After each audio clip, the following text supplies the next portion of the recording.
My ex and I broke up. I genuinely do not know where to start. I am feeling both confused and hurt.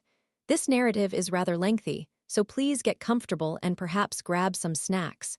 Background information: as of June 3, 2024, I am 25 years old, while she is 22. Our childhoods were vastly different. I was an only child, whereas she grew up with 7 siblings. My parents struggled financially, while hers were quite well off. I am not particularly focused on family, but she is. September 2022, my previous partner and I crossed paths around 4 years ago in class. Initially, she expressed interest in me, and I quickly caught up. The first few weeks were fine as we were both emerging from prior relationships. A recurring issue from the beginning was the difficulty in arranging to see one another. Typically, I would initiate our meetups. This constantly bothered me as I have experienced similar situations with various friends. Conversely, her former boyfriend lived hours away, so she was unaware that it was much easier for her to simply reach out and suggest, "Hey, would you like to hang out?" since we resided less than 30 minutes apart. Our first significant incident occurred early on. We had planned a board game night at my place with friends, but she abruptly vanished for a few hours, occasionally sending vague messages expressing her love for me. I felt frightened. I later learned that during that time, she had engaged in self-harm, which she initially blamed on me. Later that evening, she canceled our plans and opted to go to a club with a friend instead. I have never been a fan of clubs, especially when our prior commitments were disregarded for one. I also struggled to trust her because I perceived that she craved attention from any boy, regardless of the nature of it. The following day, she apologized profusely, claiming she only then realized what she had done and the potential consequences. I contemplated ending the relationship, considering it a significant red flag just 3 weeks in, but I ultimately chose not to. We continued dating, and approximately 2 months later, she moved in with me due to untenable circumstances at her family home. However, living together quickly worsened our situation. She began to withdraw, which increasingly offended me, and I realized I was not the person she needed. I was self-centered, always desiring more from her. It became a rapidly deteriorating relationship, and we both recognized it. April-May 2023, we finally ended our relationship toward the end of April, having not been intimate for some time, and our arguments had intensified. The fight that ultimately concluded our relationship centered around one of her friends. We went shopping together with a third person, but she insisted on taking her friend home due to her friend's allegedly strict mother. I disagreed, as it was in the same town and was completely out of her way. I even suggested that I believed her friend used this as an excuse. I later learned that I was correct in my assumption. Since we were still attending classes together, things became awkward. I did not wish to remain friends. I felt regretful and wanted her back, so I continued to pursue her.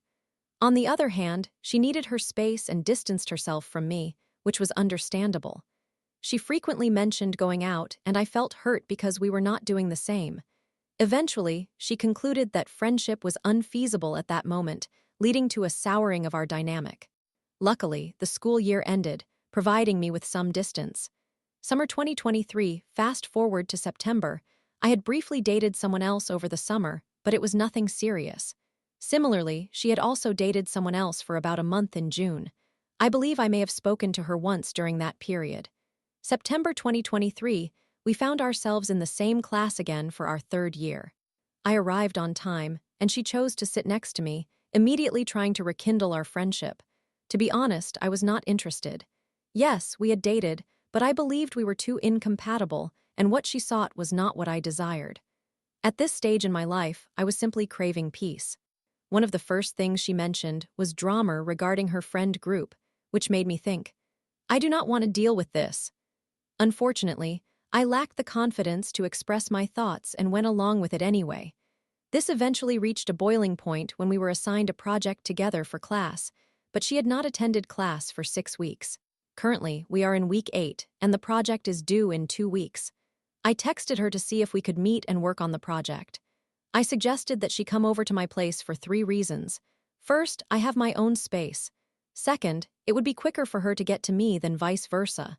And third, her car was financed by her parents, while I depended on the train. She flatly refused and became unwilling to discuss it further, claiming that everything had to go my way again, which frustrated her. 2024, throughout this period, she texted me once or twice, but I did not reply.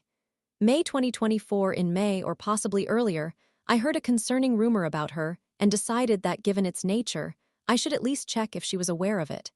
I reached out on Snapchat to inform her. She thanked me, and we exchanged a few messages, but that was it for a time. Summer 2024, during the summer, we had sporadic contact again. Since we are both fans of fantasy, when the second season of Rings of Power was released, she reached out, suggesting we watch it together. I initially thought it was a casual invitation without ulterior motives. In fact, I had forgotten I had even agreed until the show premiered. Planning our meetup proved challenging at first, so I lost interest, but she later revisited the topic. We did eventually meet and watched several episodes together. Inevitably, one thing led to another. She disclosed that she had contemplated wearing an outfit she believed I would like but ultimately decided against it, claiming she did not want to play with me in that manner. After our encounter, she returned home, and upon arriving, she immediately called to express her desire to resume dating. I felt uncertain about this. I had not seen much of her in a while, but I knew that if we were to be friends, I wanted to keep things casual.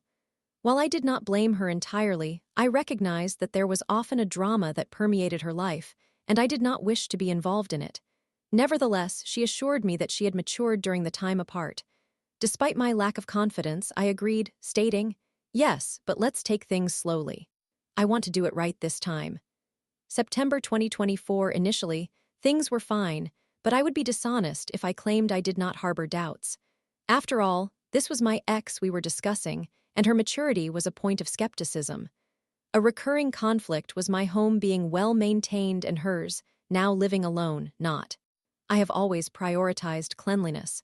During our initial relationship, this was something we often argued about, as she struggled to keep her space tidy. This remained a challenge during our second attempt, albeit to a lesser degree. As I mentioned earlier, family holds immense importance for her. With 8 siblings, I comprehend her need to demand attention. This created a pressure to prove herself, especially to her family. For instance, her heating system had been inoperative for several days, and a technician was finally scheduled to visit on Wednesday morning. However, her father called, requesting she pick something up that same morning, which complicated matters since the heating repairman could not come. Consequently, she would have to endure the cold longer. In that situation, I firmly said no. I recognized that her father's request would complicate her predicament. Should she assist her dad, she would remain without heating. This lack of equilibrium never got resolved. It appears that her family has consistently taken precedence over her own life. She seems to be entirely influenced by what her family dictates. Naturally, as a person who is not keen on family engagement, I could be mistaken, but I do not believe this is a healthy situation for her. I am not suggesting she needs to choose outright between her family and our own. I simply expect our relationship to have priority. However, I may be incorrect, as I mentioned. I do not have a family-oriented mindset and can only imagine how such dynamics function. Nonetheless, I envision my future centered around my family, my partner, and our child, along with my cat, of course. The last 2 arguments we had involved, the first being about a holiday trip she had planned with her family prior to our reconciliation. However, she failed to mention that it was scheduled for a national holiday, when I would have preferred to spend with her. Therefore, I expressed my desire to see if something could be rearranged. I am the type of person who will continue seeking a solution until all avenues are exhausted. What frustrated me was her immediate response of, "No." I believe it's crucial to at least attempt to make time for one's partner. The conversation continued until I finally said, "Forget I mentioned anything." She then persisted in saying she didn't comprehend my perspective. I attempted to clarify again that I wanted to engage in activities with her that day and expressed confusion over her unwillingness to consider it. She maintained her stance of misunderstanding, trying to extract an opinion from me. She interpreted my feelings as an attempt to draw her away from her family. I finally stated, "Am I allowed to be upset that we cannot do anything on that holiday?" To which she replied, "Well, yes," and I interrupted her, saying, "Then let me be upset." That concluded that particular conversation. Later, I asked if she was all right leaving it at that, and she confirmed she was, so I accepted that as well. I felt there was no place for my perspective, as if she were attempting to force me to yield mine. Realizing that the dialogue would inevitably lead either of us to surrender our opinion, I chose to withdraw. An essential detail is that, 9 times out of 10, her visits to my place occurred because she requested to be there. I noticed that I did not desire to see her as frequently as she wanted to see me. January 16, 2025, the second dispute arose over a party she attended. I harbor no objections to her attending parties. My concern was that when we were together, she often seemed to be dozing off. For instance, the Friday before the party, she was at my home from 1 to 5 p.m. and slept for 2 of those hours, or she would retire to bed by 10 p.m. Whenever I proposed going out or doing something, she would decline, leading us to watch television shows instead, where she ultimately fell asleep. Regarding this party, she stayed until 1 a.m. My thought process regarding the increasing disconnect was evident. I casually suggested that I found it odd. Before I could finish my thought, she interjected, "What, that I'm spending time with people other than you?" Thus, I replied, "Forget I said anything." She continued to press, aiming to draw me into a confrontation, but I remained non-committal and eventually wished her a standard good night. January 17, 2025, the following day, she initiated a conversation, greeting me before we began discussing plans for that day. Shortly thereafter, she stated, "I don't want to see you today." I replied, "Don't worry, I definitely don't want to see you either." To which she asked, "Is this how it's going to be?" I found myself thinking, "You started this." Consequently, we entered another argument. It didn't take long for me to realize she was with her family, as her responses began to show a different tone. Ultimately, she expressed that she wanted her belongings back. I suggested, "If you come over, we can converse like adults, you can retrieve your things, and you will never have to see me again." She offered to come that night, but I replied, "I cannot do tonight. I can meet in the afternoon, as per our initial agreement, not tonight." In response, she declared, "Fine, keep my things. I'll see you flaunting my shoes and makeup. We are finished." I simply replied with, "All right." A few hours later, she appeared at my doorstep, attempting to retrieve her belongings. She called me 17 times within a span of 8 minutes, ringing the doorbell, knocking, and texting in rapid succession. I thought to myself, I will not give in. She is trying to force her way again, and I refuse to comply. I felt genuinely frightened. It was shocking to think someone could behave this way, especially someone who professes to love you. I couldn't comprehend it, and I still don't understand how I could do something so hurtful to someone. Despite my fear, I hesitantly went outside in an attempt to speak with her. When I reached the stairs, I noticed she had brought her sister along. Then she texted me, "Hey, you wanted to talk, right? Open up, we can discuss this. Are you too terrified to speak up?" Eventually, she left. At that moment, I began to conclude, this person is unstable and is trying to make me feel crazy. I am definitely done. Despite everything, I held out hope that she would eventually acknowledge her actions, or at least show some accountability for showing up at my door uninvited and harassing me. She did not. Later that evening, she contacted a mutual friend to express her love for me and lament her confusion over my behavior. January 2025, she continued sending me snaps until I told her to cease contact. She was still following me until I removed her just yesterday. In fact, I am currently tagged in one of her online photos. February 23, 2025, a few days ago, a friend informed me that she made an Instagram post about me. That made me wonder, how immature are we? I decided to send her a message along the lines of, "Hey, with some time since our last encounter, I wanted to offer to talk again. You can also retrieve your belongings. I know how much you treasure your teddy bears, so I assure you I haven't discarded them. Let me know." She replied 9 hours later, presumably after spending the afternoon brainstorming with her family about how to best retaliate against me. When we spoke, her initial question, "How are you?" felt insincere from the very beginning. I sensed she had an agenda. I replied honestly, "I'm okay," believing there was no reason to deceive her.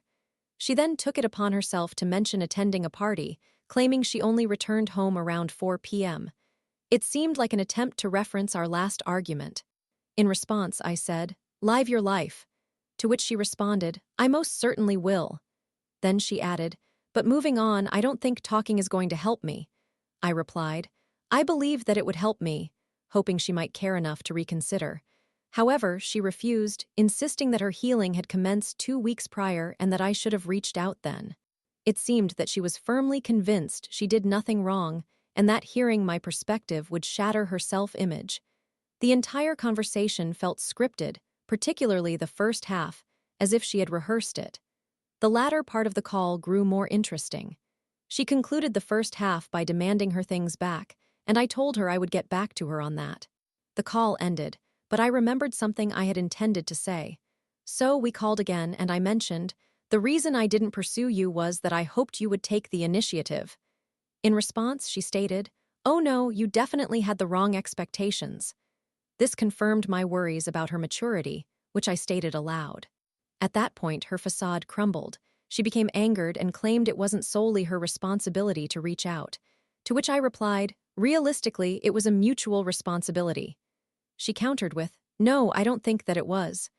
As the discussion continued, I could not help but laugh at the absurdity of it all, as her "what the actual heck" moments began stacking up in my mind. She accused me of manipulation and claimed she was finally standing up for herself. She demanded her belongings back, and while a part of me thought, "Ha, good luck," I also realized that if I didn't return them now, I would never get the chance to do so, and it would not be right to withhold anything of sentimental value. Moreover, by that point, her items were simply taking up space in my life. Help, I find myself exceedingly confused at this stage.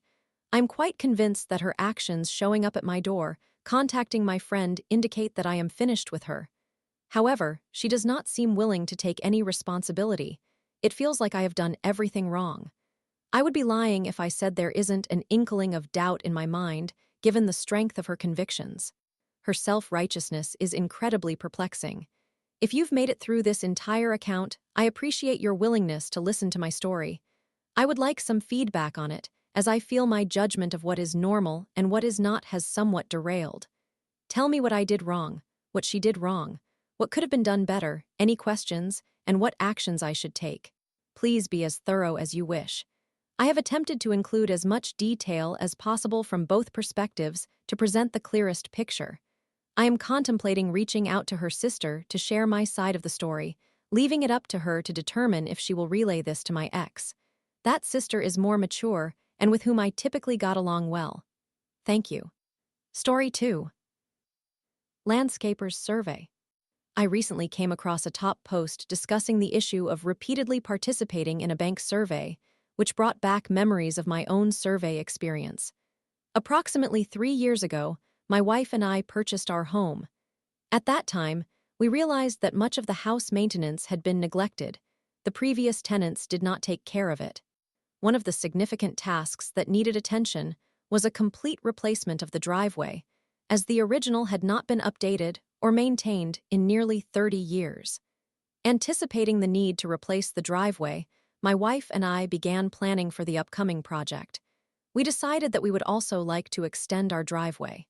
Ours is one of only 3 houses in our neighborhood without a 3-car garage, so we opted to expand the driveway to accommodate at least a third space, even if it was not within the garage. To achieve the desired driveway expansion, we needed to obtain 3 estimates. One from the driveway company, another from our underground sprinkler maintenance team, since the expansion would alter our existing lines, and lastly, due to our land not being entirely flat, we required a quote from a landscaper to construct a retaining wall to create a sufficiently level area for the driveway expansion. With multiple companies involved in the project, it was essential to ensure that all 3 could operate within the same schedule. The work on the sprinklers was straightforward and posed no difficulties. The driveway contractors were accommodating, providing us with over a month of flexibility to coordinate everything. However, issues arose with the landscaping company. We made them fully aware of our timelines and outlined the project's scope, and they reassured us multiple times that they could meet the deadlines. We had scheduled the landscapers to begin during the first week after the driveway was torn up. However, they failed to show up. We rescheduled for the following week, but again, the landscapers did not appear. This pattern continued twice more until it was literally the day before the driveway contractors were set to return to finish the work, and the landscaping was still not completed. Finally, the landscapers arrived, and I spoke with them before leaving for work that day. I provided them with my cell phone number and some drinks for the day, instructing them to contact me immediately if any issues arose. When I returned home from work, I discovered that no progress had been made on the project. It turned out that the moment I left, the landscapers had packed up and departed for another job. I called the owner and expressed my frustration with his team. I had never been this angry about something before. The project manager returned my call and assured me that they prioritized completing the driveway first, followed by the landscaping, and that he would personally rectify any problems arising from this situation. Fine. The driveway was poured, and the outcome was as expected quite disappointing. About a week later, the landscapers finally constructed their retaining wall and added some finishing touches to the driveway, which looked awful, especially for a brand new installation. Subsequently, I received the bill for the completed job. I immediately responded with photographs and indicated that I would not pay for a project that looked substandard, demanding that the landscapers rectify the mess they had created. To my dismay, I was ignored, as they started neglecting most of my communications. Eventually, after about 3 months, the landscaper realized I was serious about withholding payment for their poor work. They reached out to me to understand the situation, which was when they finally reviewed my email regarding the subpar work and my refusal to pay. By this time, it was Christmas, and everything around was frozen. The landscaper expressed regret for not addressing their inadequate work sooner, while I lamented their disregard for my previous communications about the project's deficiencies. We discussed possible solutions to amend their mistake and settled on one that would at least improve the appearance, albeit reducing my driveway width by about a foot, an option I was not thrilled about, but it would help address my concerns. One day, I left for work and returned home to find my driveway fixed. There was no note or communication. They simply completed the work one day when they had the opportunity. Once again, it wasn't exactly how I would have preferred it, but it was acceptable. My wife and I debated back and forth before ultimately deciding to pay the entire bill, cut ties with the landscaper indefinitely, and move forward. The whole ordeal had extended over 6 months, and we were exhausted by it. We settled the bill and moved on. Approximately 5 months later, just before the arrival of spring and summer, the landscaper began inundating my inbox with requests for reviews. This coincided with the season when most project bids are released, and they were keen to enhance their online visibility for upcoming jobs. I ignored the initial 10 or so emails before deciding that I could actually write them a review. And so I did. I documented my entire experience with them, emphasizing the lack of communication, their unprofessionalism, the frequent missed deadlines, and I even included photographs. Within a week, I received a reward from Google for my review, which garnered over 1,000 views. The owner called me a week later, inquiring about what they could do to rectify the situation, to which I explained that we were nearly a year past the original project, and without a time machine, there was little they could do. Overall, the project was somewhat of a failure. We expanded the driveway, but it has become a very tight fit so that the third slot is seldom used. I often feel frustrated when I see the retaining wall.